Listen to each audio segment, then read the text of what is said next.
Всем привет, с вами Дэн и Iron Watch. Классика, да, по упаковочке. Ну, давайте открывать, смотреть. Главное это, конечно же, то, что находится внутри этой пластиковой упаковки. А там пупырчатая пленочка, Iron Watch. Так, что тут у нас? Ага. Здесь что-то тяжеленькое.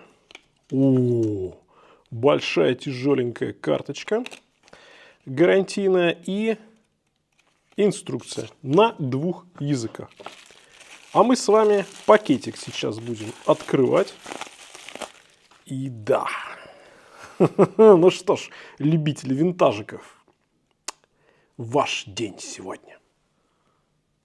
Признаюсь, я, наверное, даже трясущимися руками пленку снимал, потому что на рендерах, ну, вообще не то.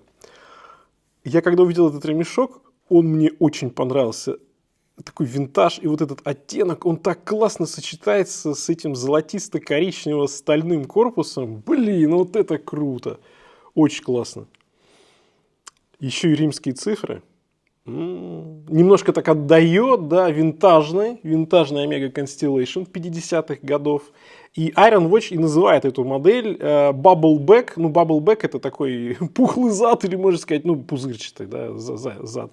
Почему? Потому что когда вот появились еще первые часы с автоподзаводом, понятное дело, делали это все из корпуса обычного, плоского, а для того, чтобы ротор автоподзавода туда поместить, потребовалось больше толстый корпус, да, толстая задняя крышка. И вот как раз здесь идеально это все показано.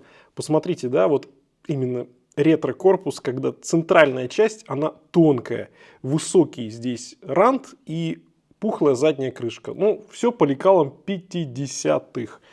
И зеркальная полировочка по боковой части очень приятная, очень приличная. Причем объемная, она такая не плоская, да. Видите, полукруг такой немножко расширяется к нижней части. Я что-то взялся вот про какие-то детали говорить. Ну, мне просто как-то впечатлило это все очень. Давно меня не впечатляли часы, которые достаточно доступные, знаете. А эта модель, давайте я уже буду прыгать весь ролик, вот что в голову придет. 14 тысяч на Алиэкспресс, даже чуть дешевле на момент записи этого ролика. Ну, то есть, считайте, сколько там, 150 баксов. 150 баксов. Модель называется RX8007. У них много вариантов расцветки циферблата. Есть с логотипом, есть без логотипа. Мне вот такой клин-версия больше всего понравилась. Именно вот с этим сочетанием. Золотистый, стальной, зеркальные стрелочки, такой минимализм с одной стороны, но с другой стороны, конечно же, здесь ар-деко, да, по ранту, явные вот эти, да, прямые линии, очень красиво, очень объемно. Объемное, пухлое, купольное стекло. Стекло здесь К9 плюс внутренний антиблик. Он, в принципе, свою функцию выполняет, но понятное дело, что с таким куполом блики будут. 100 метров водозащита, что для такого плана часов приятно. 316L сталь, здесь PVD покрытие, суперлюминово C3 на метках-стрелках. Ремешок из телячьей кожи, как я вам уже показал его. И что касается механизма, то PT5000, тот самый. Калибр китайский, либо есть еще версия Селита SW200, но по ссылке, которую я оставлю в описании, она иногда появляется, иногда ее нет. Но мне кажется, здесь достаточно, тем более 14 тысяч рублей, 5 тысяч, отлично. Ну и давайте по размерам, потому что у нас винтажик. Итак, по ранту 35,1, по корпусу будет чуточку пошире, потому что он расширяется, будет 36. Нормально. Высота с учетом пухлого стекла 15,7, да, пухлые часы. Ну, я думаю, что без стекла тут будет 13, наверное, где-то. Ну, так примерно, вот, ну, где-то, да, где-то 13. Ремешок сколько у нас? 20. Ремешок 20. И от ушка до ушка 45. 45. Ну, с точки зрения винтажного размера, как раз то, что нужно. И вот, смотрите, мое запястье 18,5.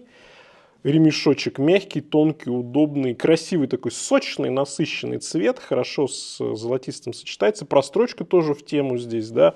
Ремешки похожи на итальянские вот эти колорэп.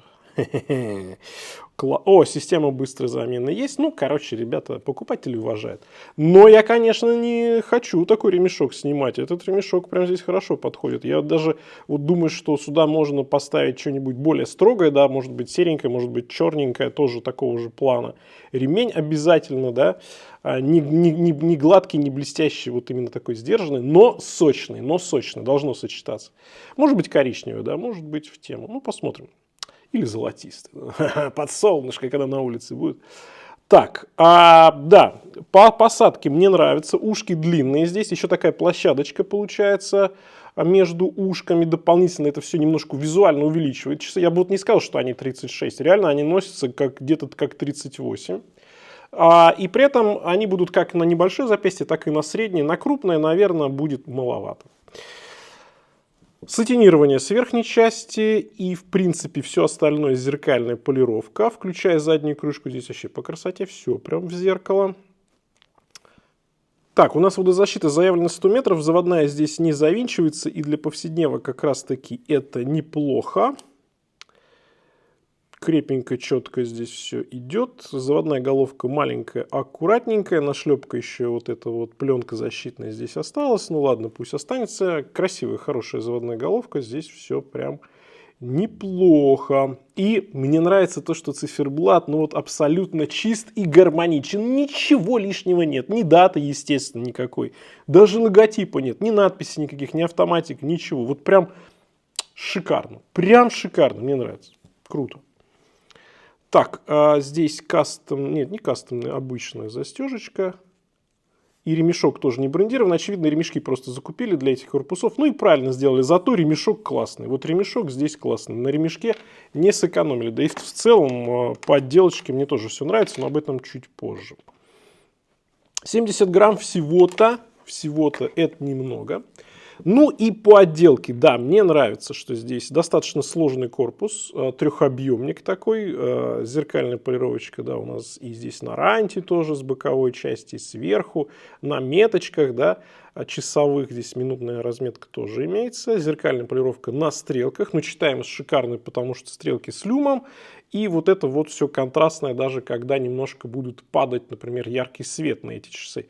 Плюс, хотя циферблат сам по себе блестящий, но он достаточно такой густой оттенок, поэтому тоже с читаемостью здесь все в порядке. Ушки просверлены, дань винтажу, хотя с точки зрения замены ремешка, ну, с учетом того, что есть быстрая замена, это как бы уже не настолько и критично, да.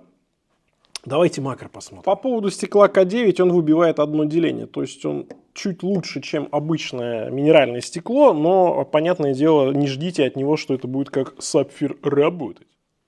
Красивые изгибы здесь на стекле, такие искажения, зеркальная полировочка на стрелках. Ну, здесь все аккуратно, безель классный.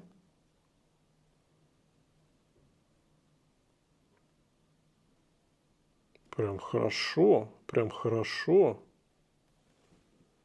Ой, нравится как, а. И ушки с внутренней стороны приятно сделаны. Круто.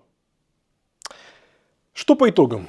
Слушайте, ну вот как такой современный винтажик, так я бы сказал, что это прям шедевр, потому что все сделано идеально, все вот как мне нравится. Характеристики на высоте, качество шикарное, стиль, все вот сохранено, все прям сделано прям вкусненько. И по размерчикам даже сделали аккуратно, ну прям придраться не к чему. Мне очень понравилась модель. На этом у меня все. Всем пока, с вами был Дэн, увидимся.